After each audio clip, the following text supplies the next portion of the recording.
के रासायनिक गुणधर्म। तो क्या बताएंगे, जैसे दहन, दहन के बाद ऑक्सीकरण, ऑक्सीकरण के बाद आता है आपका संकलन अभिक्रिया, और दूसरी चौथी क्या आती है आपकी प्रतिस्थापन अभिक्रिया। तो जैसे हम चूंकि कार्बन के अपर रूपों के बारे में पढ़ चुके हैं, कार्बन के यौगिकों के बारे में पढ़ चुके हैं, तो कार्बन को ऑक्सीजन की उपस्थिति में, किसकी उपस्थिति में, ऑक्सीजन की उपस्थिति में जलाने पर, क्या करने पर, जलाने पर क्या क्या होता है आपका, तो ऊष्मा उत्पन्न होती है, प्रकाश उत्पन्न होता है और आपकी कार्बन डाइऑक्साइड गैस बाहर निकलती है। तो जैसे हम अगर एक समीकरण देखें, जैसे हमारे पास कोयला है, क्या है, कोयला, कोयला आपका C, ये कार्बन है, इसको हम क्या करेंगे, ऑक्सीजन के साथ जलाएंगे, क्या करेंगे, ऑक्सीजन के साथ जलाएंगे, तो क्रिया कराएंगे। तो यहां पर हमारा क्या बनेगा, देखिए CO2 प्लस ऊष्मा और प्लस प्रकाश। तो देखिए जब आप कार्बन को, अर्थात कोयला है, आप कोयले को जलाएंगे तो कोयले को जलाने पर क्या निकलती है, ऊष्मा निकलती है ना, ऊष्मा निकलेगी, साथ में उससे प्रकाश निकलता है, अर्थात जलने के साथ साथ उससे प्रकाश निकलता है। तो ये क्या कहलाती है आपकी दहन अभिक्रिया। ऐसी अभिक्रिया जिसमें किसी भी पदार्थ को जलाने पर ऊष्मा तथा प्रकाश उत्पन्न होता है, उसे हम क्या कहते हैं, दहन अभिक्रिया कहते हैं। अब बताएंगे ऑक्सीकरण। ऑक्सीकरण किसे कहेंगे, वह अभिक्रिया या ऐसे यौगिक जो किसी भी यौगिक को या किसी भी पदार्थ को ऑक्सीजन देने की क्षमता रखते हैं, वो क्या कहलाते हैं, आपके ऑक्सीकरण यौगिक कहलाते हैं। तो जैसे हम बात करें पोटेशियम परमैंगनेट KMnO4, ठीक है, ये आपका क्या कहलाता है, पोटेशियम परमैंगनेट KMnO4, ये क्या कहलाता है आपका पोटेशियम परमैंगनेट। ऐसे आपका zinc oxide, zinc tetra oxide, ये आपके क्या कहलाते हैं, ऑक्सीकारक पदार्थ कहलाते हैं। तो क्या बताएंगे, ऐसे यौगिक जो क्या करते हैं, ऑक्सीजन प्रदान करने की क्षमता रखते हैं या किसी यौगिक को ऑक्सीजन देने की क्षमता रखते हैं, वो क्या कहलाते हैं, आपके ऑक्सीकारक पदार्थ कहलाते हैं। ऐसे संकलन अभिक्रिया, संकलन अभिक्रिया की परिभाषा क्या बताएंगे, इसे हम योगात्मक अभिक्रिया भी कहते हैं। क्या कहते हैं, योगात्मक अभिक्रिया। किसी भी असंतृप्त हाइड्रोकार्बन में हाइड्रोजन के साथ अपचयित करने पर क्या होता है, आपका संतृप्त एल्केन प्राप्त होते हैं, वो क्या कहलाते हैं, आपकी संकलन अभिक्रिया। तो जैसे देखिए अगर हम इसका समीकरण देखें कि संकलन अभिक्रिया किसे कहेंगे, जैसे हमारे पास क्या लिखा है, CH2 डबल बॉन्ड CH2, ये आपका क्या है, एक असंतृप्त हाइड्रोकार्बन है। असंतृप्त हाइड्रोकार्बन हमने पढ़ा था ऐसे कार्बनिक यौगिक जिनमें हाइड्रोजन तथा कार्बन से मिलकर बने होते हैं, वो आपके क्या कहलाते हैं, हाइड्रोकार्बन कहलाते हैं। क्या कहलाते हैं, हाइड्रोकार्बन। और असंतृप्त हाइड्रोकार्बन जिनमें क्या होता है, हाइड्रोजनों की क्या होती है, कमी होती है, उसे हम क्या कहते हैं, हाइड्रोकार्बन कहते हैं, अर्थात असंतृप्त हाइड्रोकार्बन कहेंगे। क्योंकि हमने पढ़ा था इसकी वैलेंसी कितनी होती है, कार्बन की वैलेंसी 4 होती है। तो अगर हम इसकी वैलेंसी के आधार पर देखें तो देखिए आपने कार्बन की वैलेंसी कितनी होती है, 4 होती है ना, तो 1 और 2 हाइड्रोजन लगे हैं, double bond C, single bond, यहां पर आपका H और H, और यहां पर क्या आ जाएगा, प्लस, काहे की क्रिया कराने पर हाइड्रोजन किसकी उपस्थिति में, उत्प्रेरक की उपस्थिति में, किसकी उपस्थिति में, उत्प्रेरक की उपस्थिति में। उत्प्रेरक, हमने उत्प्रेरक पढ़ा है कि उत्प्रेरक किसे कहते हैं, ऐसे पदार्थ जो किसी भी अभिक्रिया में स्वयं भाग नहीं लेते किंतु अभिक्रिया की दर को घटाने तथा बढ़ाने का काम करते हैं, वो क्या कहलाते हैं, उत्प्रेरक कहलाते हैं। ठीक है, और जैसे एग्जांपल के लिए हमने निकिल क्या ले लिया, आपका निकिल एक उत्प्रेरक है। क्या है, निकिल आपका एक उत्प्रेरक है। क्रिया कराएंगे तो यहां पर क्या बन जाएगा, देखिए CH3 सिंगल बॉन्ड CH3, ये आपका क्या बन जाएगा। अब कितने कार्बन है, हम इसका नामकरण भी कर सकते हैं, क्योंकि यहाँ पे 2 कार्बन है, 2 कार्बन को हम क्या बोलते हैं, आपका एथ बोलते हैं, और डबल बॉन्ड लगा है तो हम क्या लगाएंगे, एथ धन इन, क्या हो जाएगा आपका, एथीन, क्या हो जाएगा, एथीन। इसी प्रकार इसका हम नामकरण करेंगे, 2 कार्बन है, 2 कार्बन में सिंगल बॉन्ड है तो एन समूह लगाएंगे तो एथेन हो जाएगा। क्या हो जाएगा, ये एथेन। तो ये आप दर्शा सकते हो। ठीक है, इसी प्रकार आपकी प्रतिस्थापन अभिक्रिया, इसी को हम क्या कहते हैं, आपका हैलोजनीकरण भी कहते हैं। क्या कहते हैं, हैलोजनीकरण। अर्थात ऐसी अभिक्रिया जिसमें क्रियात्मक समूह किसी एक दूसरे हाइड्रोजन परमाणु को क्या कर देता है, प्रतिस्थापित करके स्वतः स्थायी हो जाता है, उसे हम क्या कहते हैं, आपकी प्रतिस्थापन अभिक्रिया कहते हैं। तो आइए देखिए हम इसका भी समीकरण देखते हैं। तो जैसे आपका क्या दिया है, प्रतिस्थापन अभिक्रिया, ऐसे जैसे आपका क्या लिखा है CH4, इसे हम और कैसे लिख सकते हैं, सिंगल बॉन्ड H H और H और H लिख सकते हैं। इसकी क्रिया हम काहे के साथ करा दें, क्लोरीन के साथ, Cl सिंगल बॉन्ड Cl, या इसी को हम क्या लिख सकते हैं, Cl2 भी लिख सकते हैं, ऐसे भी लिख सकते हैं या ऐसे भी लिख लें, है ना। तो क्रिया कराएंगे तो देखिए ये हाइड्रोजन मॉलिक्यूल इससे क्या होगा, क्रिया करके ये बाहर निकल जाएगा और ये आकर के यहां जुड़ जाएगा। तो ये क्या कहलाती है, आपकी प्रतिस्थापन अभिक्रिया। मतलब एक यौगिक को हटा करके दूसरा यौगिक का जुड़ जाना, वो क्या कहलाती है, आपकी प्रतिस्थापन अभिक्रिया। तो क्रिया कराएंगे तो यहां पर क्या बन जाएगा आपका CH3 सिंगल बॉन्ड Cl, ये क्या कहलाएगी, आपकी प्रतिस्थापन अभिक्रिया कहलाएगी। तो बन जाएगी ये प्रतिस्थापन अभिक्रिया। अब प्रतिस्थापन अभिक्रिया के बाद आगे देखते हैं कुछ कार्बनिक यौगिकों के। देखिए इसमें कुछ महत्वपूर्ण कार्बन यौगिक, तो जैसे आपका एथेनॉल के बारे में पढ़ना है और एथेनोइक अम्लों के बारे में पढ़ना। तो एथेनॉल का सूत्र क्या बताएंगे, एथेनॉल का सूत्र, तो एथेनॉल का सूत्र क्या होता है आपका CH2 CH3 single bond CH2 single bond OH, ये आपका क्या होता है, एथेनॉल का सूत्र होता है। क्या होता है, एथेनॉल का। इसे और हम कैसे लिख सकते हैं, या इसी को हम C2H5 सिंगल बॉन्ड OH भी लिख सकते हैं। यह आपका क्या होता है, एथेनॉल का। इसी को हम क्या बोलते हैं, एथिल अल्कोहल भी बोलते हैं। क्या बोलते हैं, एथिल अल्कोहल, ठीक है। इसी को हम क्या बोलते हैं, एथिल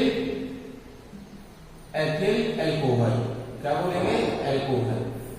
ये कैसा होता है, आपका क्षारीय प्रवृत्ति का होता है। कैसा होता है, क्षारीय प्रवृत्ति का होता है, अर्थात ये कड़वा होता है, ठीक है। ऐसे आप एथेनोइक अम्ल की बात करें तो एथेनोइक अम्ल का सूत्र क्या लिखेंगे, CH3 सिंगल बॉन्ड COOH, ये क्या कहलाता है, आपका एथेनोइक अम्ल कहलाता है। क्या कहलाता है, एथेनोइक। इसे और क्या कहा जाता है, एसिटिक अम्ल भी कहा जाता है। क्या कहा जाता है, एसिटिक अम्ल। इसे हम क्या कहते हैं, एसिटिक अम्ल कहते हैं। क्या कहते हैं, एसिटिक अम्ल कहते हैं। और इसे हम दूसरा सूत्र क्या लिख सकते हैं इसका, इसे और भी हम ऐसे भी लिख सकते हैं CH3 single bond double bond O single bond OH, ऐसे भी इसको हम व्यक्त कर सकते हैं।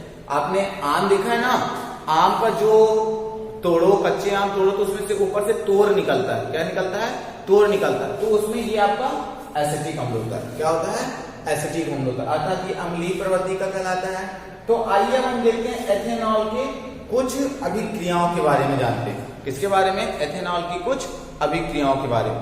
अर्थात जब हम कहे कि क्रिया एथेनॉल की क्रिया किसके साथ करा दे तो क्या क्या प्राप्त होगा।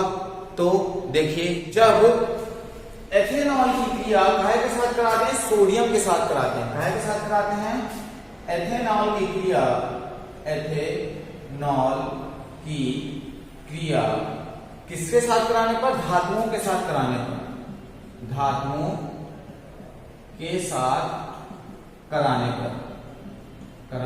पर। तो धातुओं के साथ कराए, जैसे हम सोडियम ले लेते हैं कि जैसे आपने दिया है, तो यहां पर जब हम CH3 single bond CH2 single bond OH की क्रिया काहे के साथ करा दें, सोडियम धातु के साथ करा दें। किसके साथ करा दें, सोडियम धातु, अर्थात Na, या की क्या कहलाती है, सोडियम धातु कहलाती है। सोडियम धातु के साथ कराने पर हमें क्या प्राप्त होगा, सोडियम एथॉक्साइड प्राप्त होगा। तो इसे हम क्या करते हैं, यहां इसकी वैलेंसी बढ़ा दें, इसकी भी वैलेंसी बढ़ा दें, ठीक है। तो देखिए यहां पर जब क्रिया कराएंगे तब हमें क्या क्या प्राप्त होगा। तो जैसे ये आपका सोडियम मॉलिक्यूल क्या हो जाएगा, ऑक्सीकृत हो जाएगा, बाहर निकल जाएगा। तो यहां पर क्या बनेगा आपका 2CH3 single bond CH2 single bond O single bond Na plus आपका हाइड्रोजन गैस क्या हो जाएगी, बाहर निकल जाएगी। तो ये क्या कहलाएगा आपका सोडियम एथॉक्साइड। क्या कहलाएगा? Sodium ethoxide. ठीक, ये हम लिख सकते हैं सोडियम एथॉक्साइड। इसी प्रकार एथिल एल्कोहल को क्या करने पर? गर्म करने पर। तो देखिए जब हम एथिल एल्कोहल अर्थात जैसे क्या लिखा है CH3 single bond CH2 plus single bond OH। तो देखिए जब हम एथिल एल्कोहल को किसकी उपस्थिति में? सांद्र H2SO4 की उपस्थिति में, इसकी उपस्थिति में सांद्र H2SO4 की उपस्थिति में गर्म करते हैं। क्या करते हैं? गर्म करते हैं। तब आपका क्या प्राप्त होगा? तो देखिए जब हम किसको? सांद्र H2SO4 की उपस्थिति में एथिल एल्कोहल को गर्म करते हैं तब हमें क्या प्राप्त होता है? CH2 double bond CH2 plus H2O अर्थात आपका क्या प्राप्त होता है? एथीन प्राप्त होता है। क्या प्राप्त होता है? एथीन प्राप्त होता है। ये आपका एथीन प्राप्त हो जाएगा। इसी प्रकार हम देखते हैं एथेनोइक अम्ल के कुछ अभिक्रियाओं के बारे में। जब हम कह क्रिया एथेनोइक अम्ल की क्रिया विभिन्न प्रकार की यौगिकों के साथ कराते हैं तब हमें क्या क्या प्राप्त होगा? तो सबसे पहले हम देखते हैं एथेनोइक अम्ल की क्रिया किसके साथ कराने पर? एथिल एल्कोहल के साथ कराने पर। किसके साथ कराने पर? एथिल एल्कोहल के साथ कराते हैं तब हमें क्या प्राप्त होते हैं? एस्टर प्राप्त होते हैं। क्या बताएंगे? जब एसिटिक अम्ल या एथेनोइक अम्ल की क्रिया किसके साथ कराते हैं? एथिल एल्कोहल के साथ कराते हैं तब हमें क्या प्राप्त होता है? आपका एस्टर प्राप्त होगा। तो देखिए single bond C double bond O single bond O single bond H। इसे हम ऐसे भी लिख सकते हैं, हमने आपको पढ़ा है। ठीक है, अब इसे हम क्या लिख सकते हैं? जैसे एथिल एल्कोहल, एथिल एल्कोहल का सूत्र क्या लिखेंगे? C2H5 single bond OH। ये आपका क्या है? Ethyl alcohol. तो देखिए यहां से आपका ये H, यहां से आपका H और यहां का OH, ये क्रिया करके क्या बना लेंगे? आपके H2O बना लेंगे। क्या बना लेंगे? H2O। तो देखिए जब हम क्रिया कराएंगे तो अब क्या क्या बचा? जो बचा उसको ला करके जोड़ दो। तो यहां पर क्या बचा आपका? CH3 single bond C double bond O single bond O और एक H तो निकल के इसके साथ चला गया, H2O बन गया। अब यहां पर क्या बन जाएगा आपका? ये बॉन्ड टूटा तो यहां पर क्या? Single bond CH2 single bond CH3। आप ऐसे लिख सकते हो। या फिर इसी को हम कैसे लिख सकते हैं? CH2 CH3 single bond double bond O single bond O C2H5। आप ऐसे भी लिख सकते हैं। तो और प्लस, अब इसको चाहे माइनस करके यहां लिख दो -H2O, यहां से मिटा दो। ठीक है, और या फिर आपको यहां नहीं लिखना है तो यहां ना लिख करके हम प्लस करके कहां लिख दें? H2O। ऐसे भी आप लिख सकते हो। ये हो गई। इसी प्रकार सोडियम या फिर आपकी एसिटिक अम्ल की क्रिया के साथ कराने पर सोडियम हाइड्रोक्साइड NaOH के साथ कराने पर, तो देखिए double bond single bond OH की क्रिया के साथ कराने पर सोडियम हाइड्रोक्साइड OH के साथ कराने पर, किसके साथ कराने पर? सोडियम हाइड्रोक्साइड के साथ कराते तब क्या क्या प्राप्त होगा? तो जब हम क्या बताओगे इसकी थ्योरी? जब हम एसिटिक अम्ल की क्रिया सोडियम हाइड्रोक्साइड के साथ कराते हैं तब हमें क्या प्राप्त होगा? सोडियम एसीटेट प्राप्त होगा। CH3 single bond CH2। तो देखिए इसमें CH2 C double O Na plus आपका यहां पे क्या बन जाएगा? Plus H2O। ये आपका क्या बन जाएगा? Sodium acetate. अर्थात देखिए यहां का H और यहां का OH ये आपस में क्रिया करके क्या बना लेंगे? H2O जल बना लेंगे, जल का मॉलिक्यूल बन जाएगा और यहां पर आपका क्या बन जाएगा? सोडियम एसीटेट बन जाएगा इतना। अब आइए देखते हैं कुछ और यौगिक, कार्बनिक यौगिक जैसे साबुन और अपमार्जक के बारे में। तो